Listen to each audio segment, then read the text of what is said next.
Assalamualaikum warahmatullahi wabarakatuh.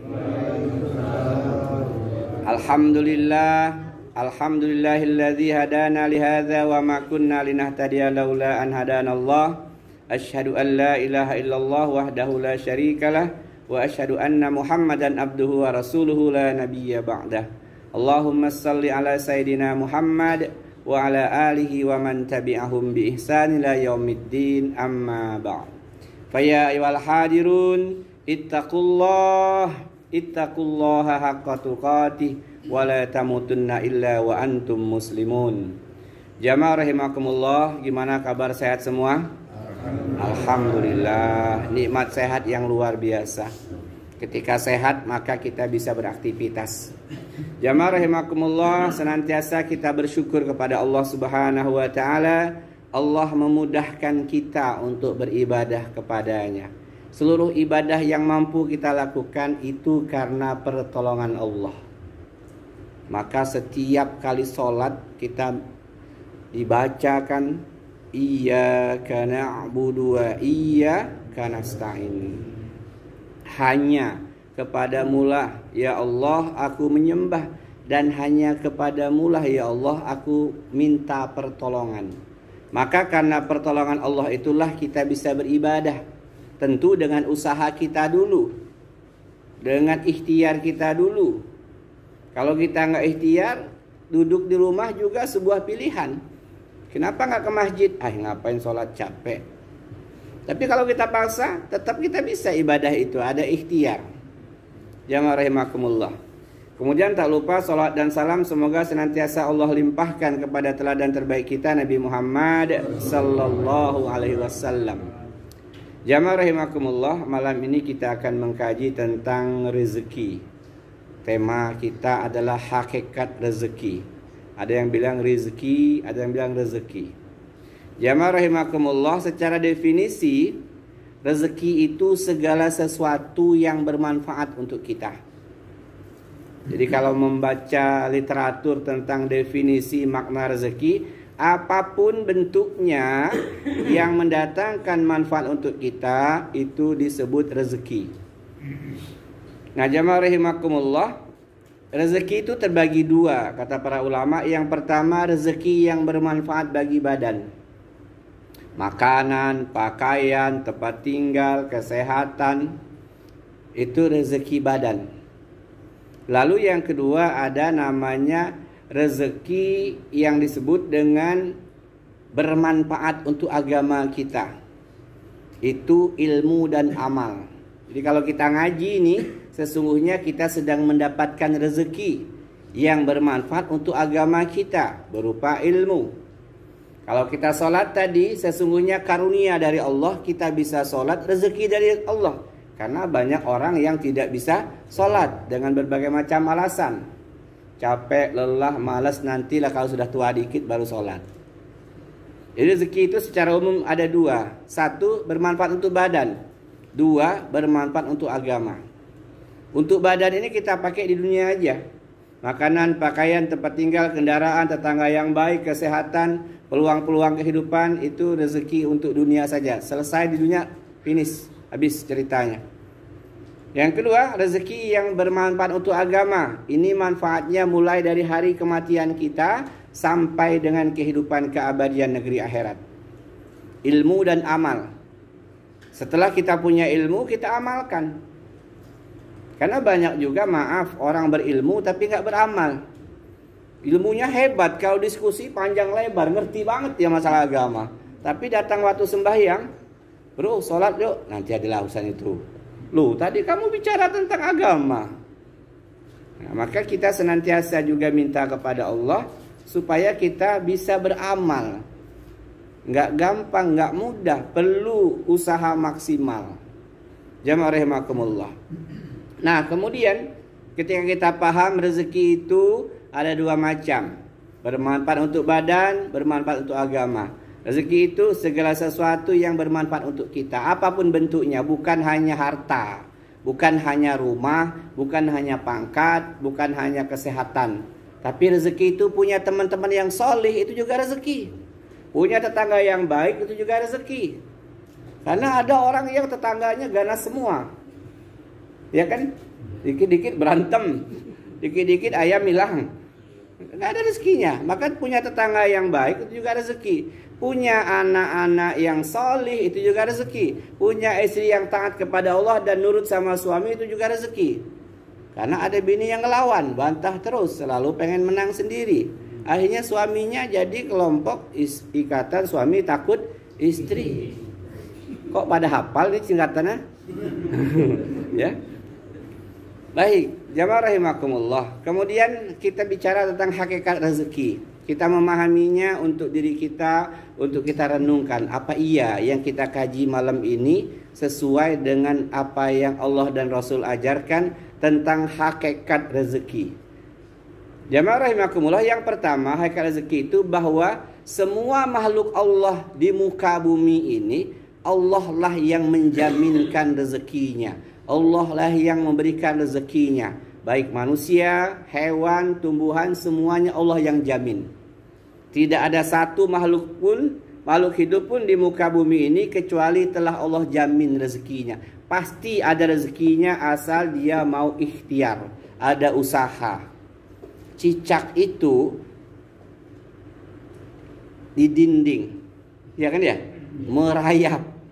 Rezekinya nyamuk terbang. Kalau pakai logika manusia, nyambung nggak ini?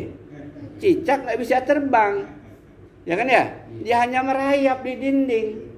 Tapi rezekinya yang berupa untuk badan cicak adalah nyamuk. Nyamuknya terbang. Tapi Allah yang ngatur, ya kan ya?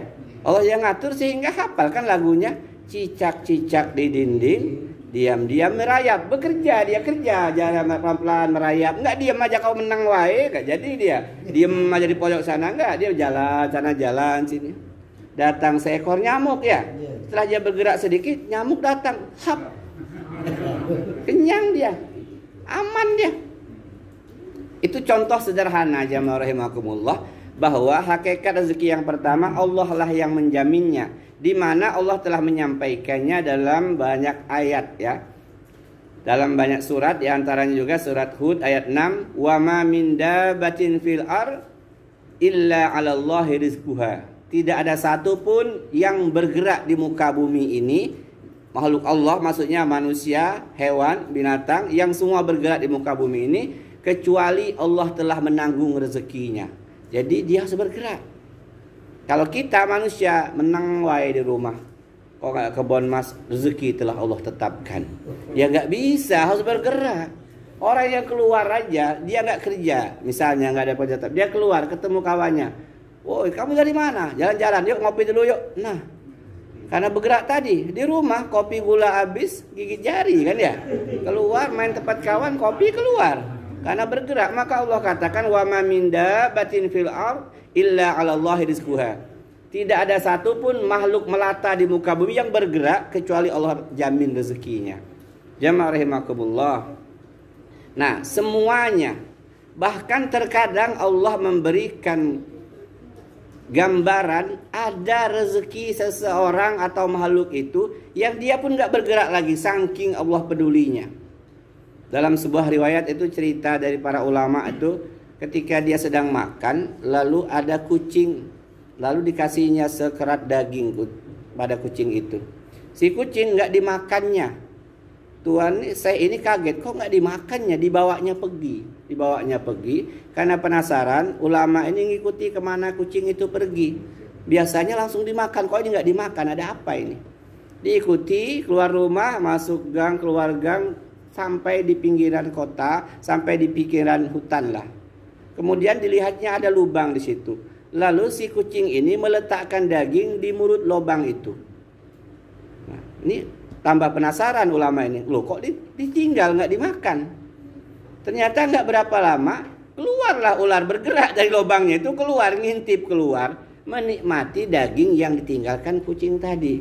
Kata ulama, Masya Allah, ularnya itu sudah tua, saking tuanya sudah buta, matanya tertutup, sudah tua, nggak bisa, cuma bisa bergerak dikit aja dari lubangnya keluar, tetap bergerak dia mendapatkan daging makanan rezekinya. yang diantar oleh kucing. Nah, Allah Subhanahu wa taala menjelaskan tentang contoh-contoh seperti ini dalam surat Al-Ankabut ayat 60. Wa ka'ayyim min dabbatin la tahmilu rizqaha Allahu yarzuquha wa iyyakum wa huwas samiul alim. Dan berapa banyak binatang yang tidak dapat mencari rezekinya sendiri. Dia hanya diam, nggak bisa bergerak, nggak bisa kemana-mana jauh maksudnya. Tetapi kata Allah, Allah sendirilah yang akan memberikan rezeki kepadanya, juga kepada kalian para manusia. Jadi kalau ada seseorang itu di rumah dia udah tua, udah nggak bisa kerja, ada rezekinya juga. Walaupun tentu berbeda dengan mereka yang masih aktif. Jamaah rahimakumullah. Di sini kita memahami bahwa hakikat rezeki yang pertama, Allah lah yang menjaminnya. Selama masih ada nyawa di kandung badan, baik manusia maupun hewan, pasti ada rezekinya. Itu yang pertama. Kita yakin Allah akan memberikan rezeki itu. Nah, berapa banyak yang Allah berikan untuk kita? Tentu itu rahasia Allah. Tapi kita yakin pembagian rezeki telah Allah tetapkan 50.000 tahun sebelum Allah menciptakan langit dan bumi. Allah belum menciptakan manusia, belum ada langit, belum ada bumi. Allah telah mendesain. Allah telah merencanakan, menulis oleh makhluk namanya kolam. Tulislah takdir tiap-tiap makhluk. Berapa banyak rezekinya, kapan hari kematiannya, seberapa banyak amalnya, dia nanti bakal celaka atau bahagia. Kataballahu maqadirul khalaik ayyahluqas samawati wal ard bi khamsina alfasanah. Kata Nabi SAW, Allah telah mencatatkan takdir tiap-tiap makhluk 50.000 tahun sebelum Allah menciptakan langit dan bumi. Nah, dalam hadis lain Nabi menjelaskan apa yang telah Allah tetapkan itu. Yang pertama, rizkiha wa ahliha wa amaliha wa sakiyu au sa'idun. Kata Rasulullah SAW, yang telah Allah tetapkan pertama rezeki, kedua ajal, ketiga amal, keempat celaka atau bahagia. Tapi ini rahasia Allah. Ini rahasia Allah. Allah telah menakdirkan Ahmad Junaidi rezekinya yang berupa harta, misal nih sampai mati 5 miliar. Saya tidak akan dimatikan oleh Allah sebelum 5 miliar yang Allah janjikan Allah berikan semua. Belum, tidak akan dimatikan. Maka kadang kita melihat ada orang yang sudah tua sekali, rezekinya belum habis, masih ada, masih dia hidup. Masih aja, walaupun terkadang makannya sedikit, minumnya sedikit, tapi masih ada dia. Karena rezeki berbanding lurus dengan kematian. Kalau seseorang mati hari itu berarti tuntaslah rezeki yang Allah janjikan. Jamaah rahimakumullah. Itu yang pertama. Kemudian yang kedua, bahwa rezeki itu bukan ditentukan semata-mata oleh kepintaran atau kerja keras. Karena banyak orang yang keliru memahami dia itu hebat dagangnya, sukses karena pintar. Ya, atau dia itu kaya karena kerja keras. Orang masih tidur, dia sudah bangun. Orang sudah tidur, dia baru pulang. Bukan. Jadi rezeki yang kedua hakikatnya bukan karena kecerdasan. Secara umum bukan karena kecerdasan, bukan karena kepintaran, bukan karena kerja keras, bukan kerja mati-matian. Bukan pula karena kerjanya lama banget. Bukan. Nah, lalu bagaimana rezeki ini Allah kasih? Allah kasih rezeki kita sesuai dengan takaran rezeki yang telah Allah tetapkan. Sesuai dengan kehendak Allah. Ada yang Allah banyakkan, ada yang Allah sedikitkan. Jamaah rahimakumullah, innallaha yabsutu rizqa liman yasha wa yaqdir. Sesungguhnya Allah itu membagi rezeki, ada yang Allah lapangkan, ada yang Allah sempitkan sesuai dengan kehendak Allah. Jadi bukan karena kepintaran. Kalau karena kepintaran harusnya dosen-dosen itu yang kaya-kaya. Ya kan ya? Profesor, doktor kan, insinyur. Ternyata ada kawan kita SD nggak tamat, mobilnya 4, kebunnya di mana-mana. Nah, kalau ukurannya kepintaran, kalau ukurannya kecerdasan, kemudian kalau ukurannya adalah kerja keras, ada yang mati-matian kerja, tapi ya hanya segitu rezekinya. Ada yang kerjanya lama, ada toko yang buka 24 jam. Ada kan di lampu merah itu ya? Ada di lampu merah Bonpat itu. Kita lihat, nggak tutup-tutup itu. Pagi kita lewat, tekalar yang jaga itu. Nunggu di situ, betul Pak Widodo lihat ya. Mulai pagi sampai pagi. Ada yang buka jam 9, toko yang ujung sana itu, tutupnya sore. Mobilnya banyak betul ya. Yang ini bukanya 24 jam sepanjang tahun. Mungkin lebaran aja dia tutup. Enggak juga. Jadi rezeki itu bukan karena lamanya seseorang bekerja. Bukan pula karena orang yang kerja keras luar biasa. Kalau seandainya Allah kasih rezeki kepada orang yang karena kerja keras, tukang batu kurang keras apa ya? Tanggung, tanggung. Tapi segitu-segitulah. Jadi Allah ngasih rezeki sesuai dengan takaran rezeki yang Allah telah tetapkan. Sesuai dengan kehendak Allah. Ada yang Allah kasih banyak, ada yang sedikit. Ustadz, ada nggak yang nggak dikasih Allah? Nggak ada. Allah tidak menciptakan kemiskinan. Loh Ustadz, di tempat saya banyak orang miskin. Nah, kata Allah, wa annahu huwa aghna wa aqna, An-Najm 48. Dan Allah, dialah sesungguhnya Allah yang memberikan kekayaan dan kecukupan. Lainnya dua pasang semuanya kontra, siang malam, ya. Laki perempuan, surga neraka, ya kan ya? Dunia akhirat. Lainnya dua yang selalu kontra. Tapi untuk dunia Allah katakan wa annahu huwa aghna wa aqna. Dan dialah Allah yang menciptakan, memberikan kekayaan dan kecukupan, bukan kemiskinan. Lalu pertanyaannya, tapi di tempat saya banyak orang miskin loh, hidup susah. Kata para ulama, mengapa mereka miskin? Dua hal penyebabnya. Karena Allah tidak menciptakan kemiskinan. Allah menciptakan kaya dan cukup. Yang pertama kata para ulama, kenapa dia miskin? Karena ada orang kaya yang tinggal di sekitar situ tidak menunaikan kewajibannya. Nggak bayar zakat, nggak sedekah, nggak infak. Pelit, medit, kedekut. Maka wajarlah pohon mangga, buah mangganya habis diborong kawan. Lama-lama itu kata ulama satu. Orang kaya yang di situ nggak menunaikan kewajibannya.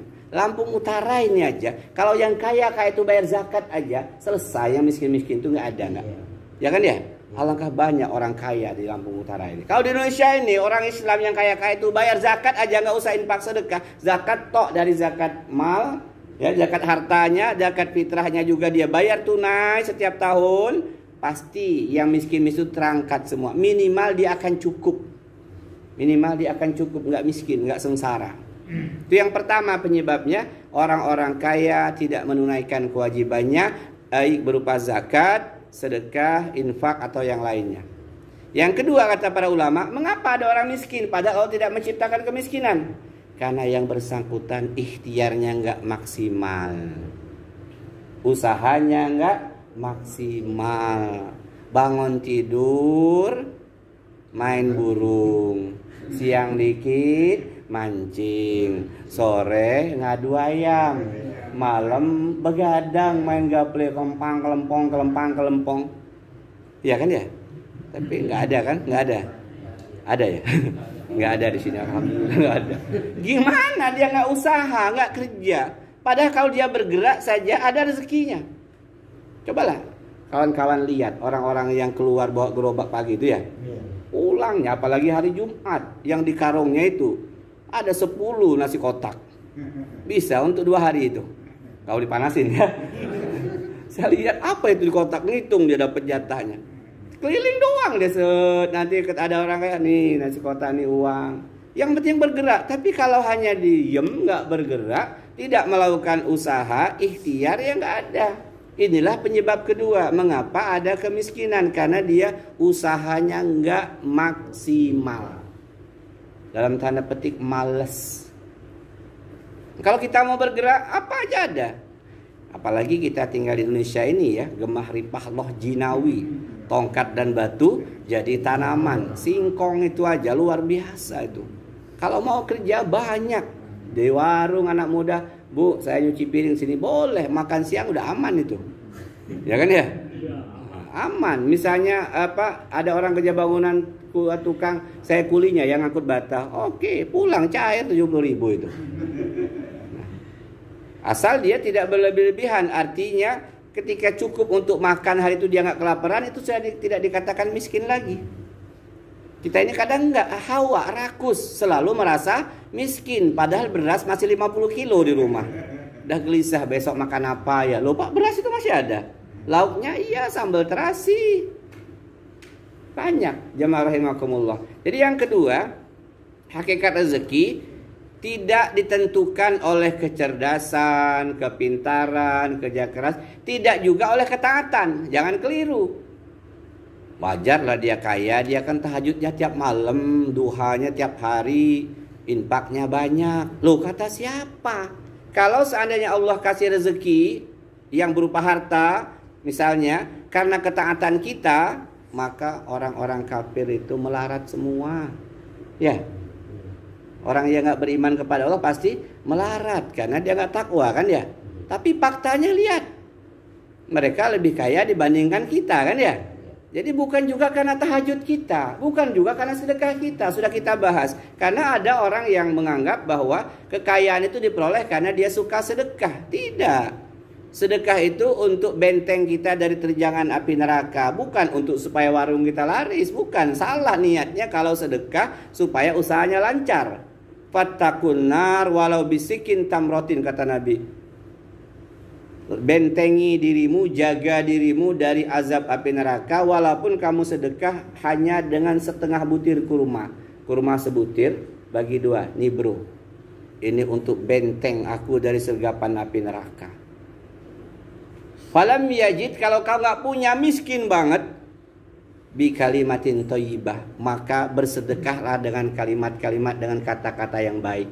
Ketemu kawan, muka senyum, assalamualaikum, apa kabar? Wah, alhamdulillah, senang sangat kamu ini, ngomongnya enak. Itu sudah sedekah.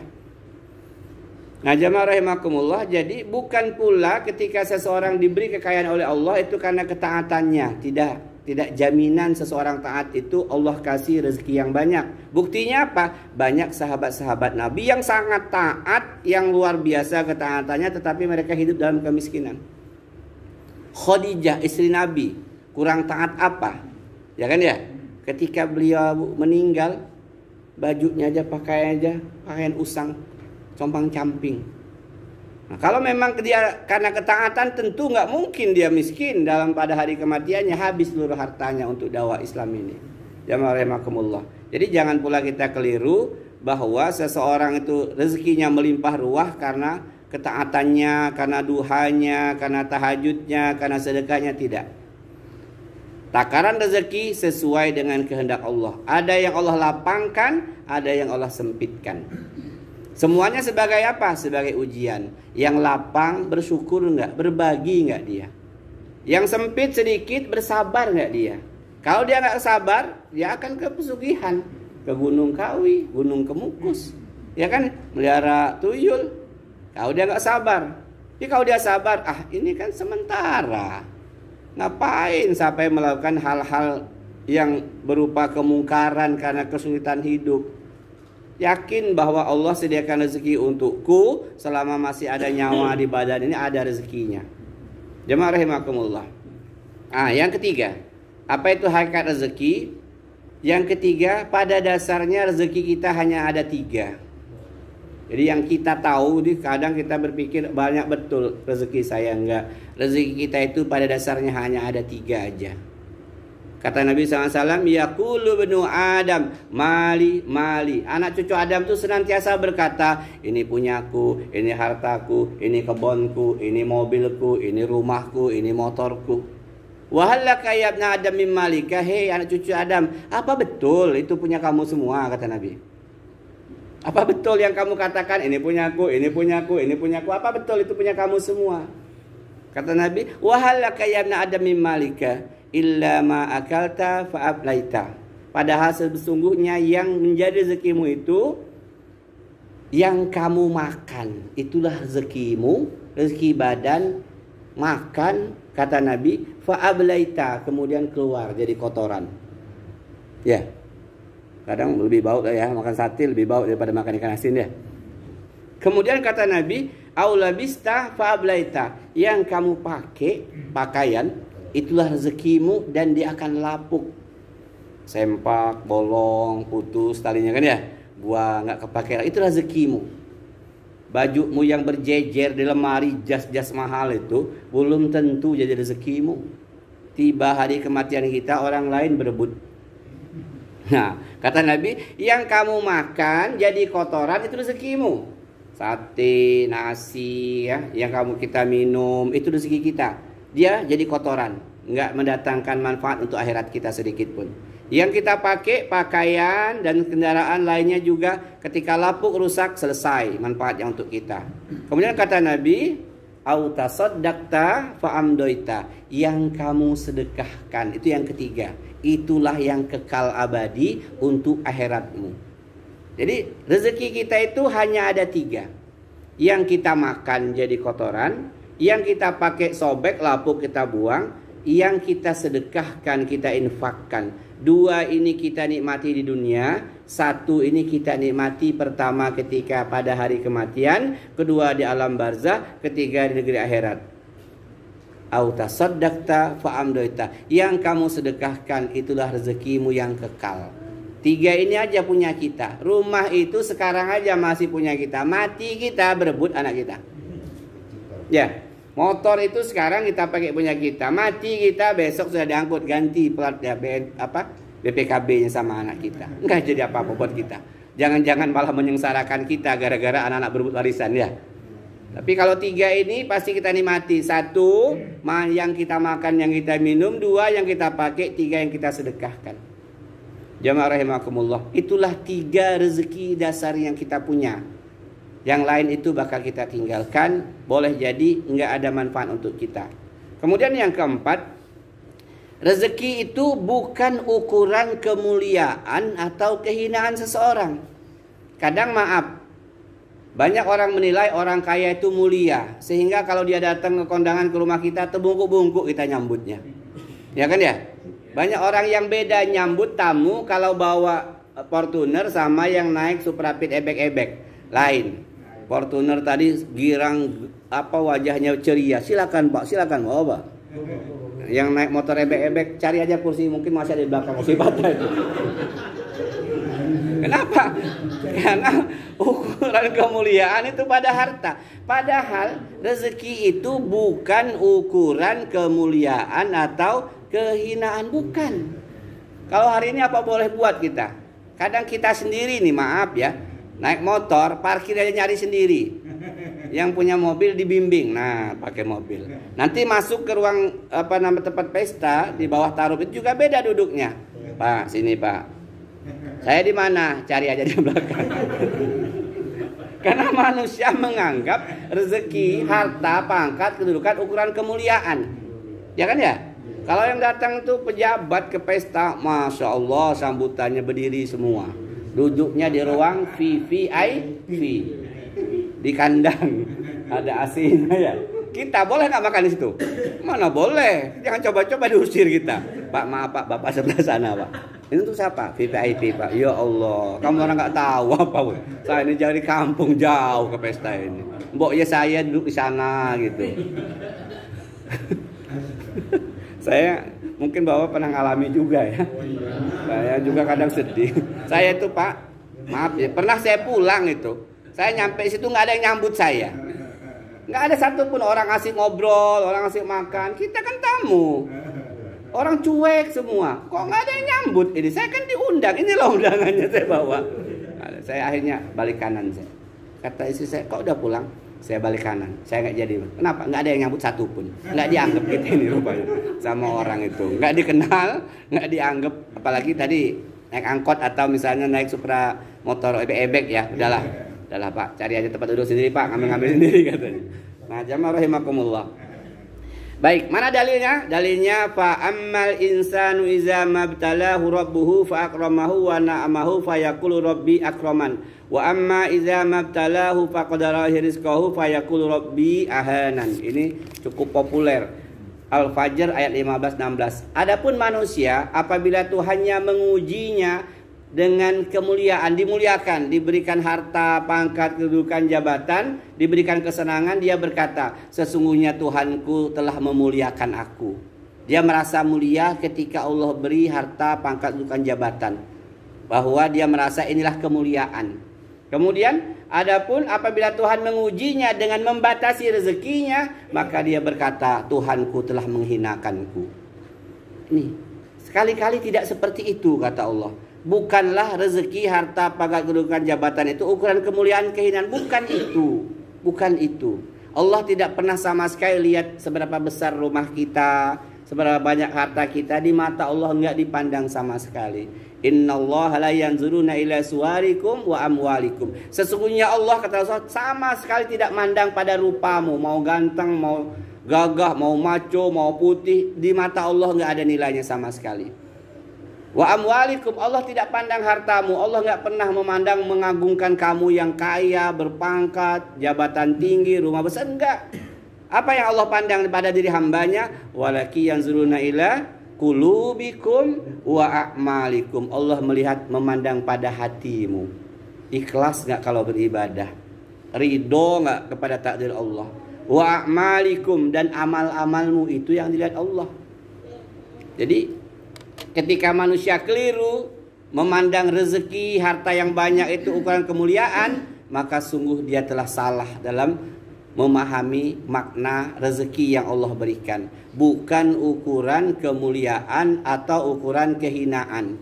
Jadi kalau hari ini jamaah rahimakumullah, kita ngelihat orang kaya itu biasa-biasa aja. Jangan terlalu takjub, jangan pula nunduk-nunduk depan pejabat itu, cium tangan bolak-balik, ya nggak? Nggak usah, biasa aja. Silakan Pak, kita hormati tetap, tapi jangan kita agung-agungkan. Yang datang itu pengusaha besar ke tempat pesta kita, biasa aja nyambutnya. Jangan nunduk-nunduk sampai tersungkur kita, biasa aja. Dengan orang yang nggak punya secara harta juga kita sama perlakuannya. Karena ketika manusia memperlakukan beda pada manusia yang lain karena harta, kedudukan, jabatan, sebenarnya kualitas orang itu nggak jauh beda dengan yang dilihatnya itu. Karena dia masih mengagungkan bahwa kemuliaan itu ukurannya harta, pangkat, kedudukan, jabatan. Walaupun dia nggak punya, tapi kalau dia punya pasti dia akan seperti itu. Jamaah rahimakumullah. Nah, itu yang keempat. Jadi harta, pangkat, kedudukan, jabatan bukanlah ukuran kemuliaan. Yang paling mulia siapa kata Allah? Inna akramakum indallahi atqakum. Yang paling mulia, yang paling takwa. Jamaah rahimakumullah. Baik. Kemudian kok ada orang diberi rezeki banyak padahal dalam kemaksiatan terus? Enak betul orang itu sembahyang jarang tapi mobil tiap bulan nambah. Itulah disebut dengan istidraj. Istidraj. Apa itu? Azab dari Allah. Kalaupun manusia memandangnya hebat, orang itu disayangi Allah, hartanya banyak, kedudukannya tinggi, padahal sesungguhnya dia sedang diazab oleh Allah berupa sebuah kata yang populer disebut dengan istidraj. Dalilnya mana jamaah rahimakumullah? Iza ra'aitallaha ta'ala yu'ti 'abda minad dunya ma yuhibbu wa huwa muqimun ala ma'asyih fa inna ma zalika minhu istidraj. Kalau kamu, kata Rasulullah, melihat Allah memberi kepada manusia, kepada hambanya dari seluruh perkara yang diinginkannya, Allah kasih terus. Pengen itu dapat, pengen ini dapat, anaknya sukses semua, hartanya banyak, keluarga besar, sehat semua. Padahal dia tidak taat kepada Allah. Dia orang Islam. Seluruh keinginannya Allah kabulkan. Pengen punya rumah besar, Allah kasih. Pengen punya mobil, Allah kasih. Enak anaknya jadi PNS semua, Allah kasih semua. Padahal dia dalam kesehariannya nggak taat kepada Allah. Dia suka bermaksiat kepada Allah. Apa maksudnya itu? Kata Rasulullah SAW, ketahuilah bahwa sesungguhnya dia sedang diazab yang disebut dengan istidraj, yaitu nikmat yang Allah segerakan. Nih kamu, saya kasih semua nih, bantai-bantailah. Bahasa kita antem-antem lah. Pokoknya kasih terus sampai nanti tiba waktunya Allah azab dengan tiba-tiba dia nggak sempat tobat kepada Allah. Itu yang paling mengerikan. Sibuk ngejar dunia, beli sana, beli situ, beli rumah sana, beli mobil, sibuk Sholat udah bolong-bolong, ngaji nggak pernah, hubungan dengan saudara jauh karena sibuk dengan dunia. Tiba-tiba Allah datangkan kematiannya, dup, selesai. Dia nggak sempat tobat kepada Allah. Itu yang paling mengerikan. Sering kita lihat orang ngejar dunia ini. Kemana si fulan? Jakarta bisnis, jarang dia. Kok dia nggak pernah kumpul sama kita? Dia ke Bandar Lampung, dia ngurusin kebunnya, ngurusin tokonya, nggak sempat dia.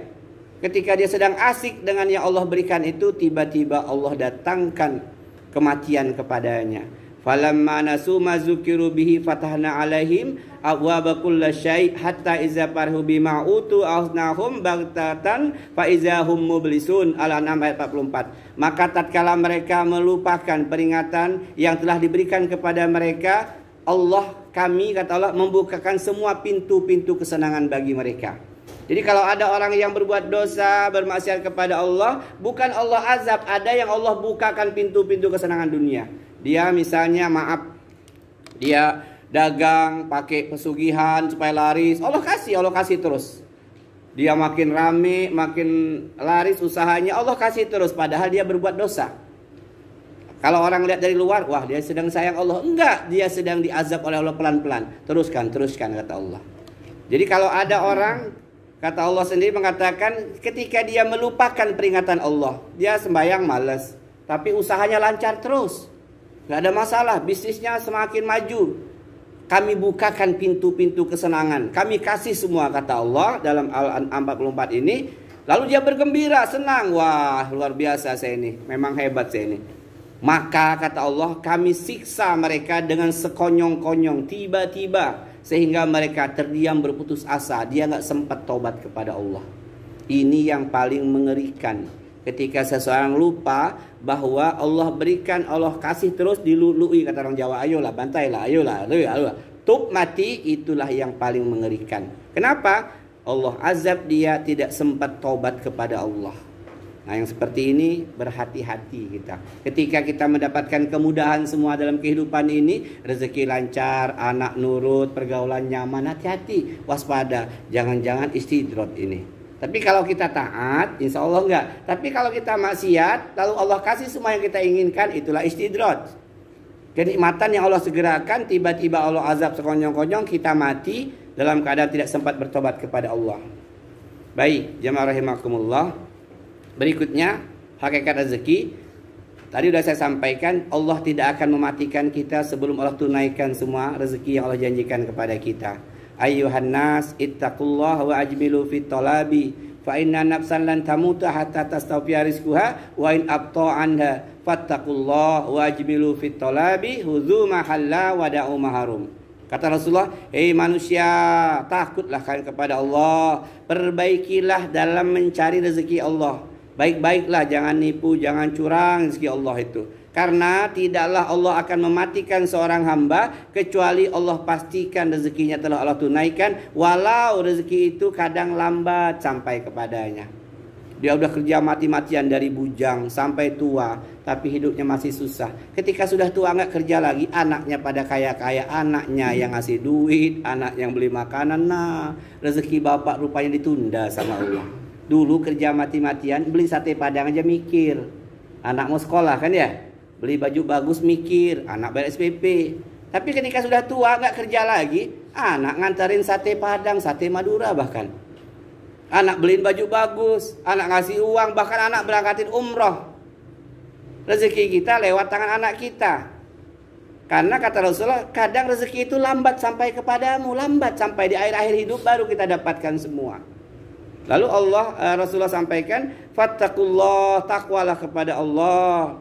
Huzu mahalla wa da'u maharum. Ambil yang halal, yang haram jangan. Jamaah rahimakumullah. Penutupnya adalah sederhanalah dalam mencari rezeki. Enggak usah nguyu maksudnya. Ya enggak usah nguyu. Dalilnya mana?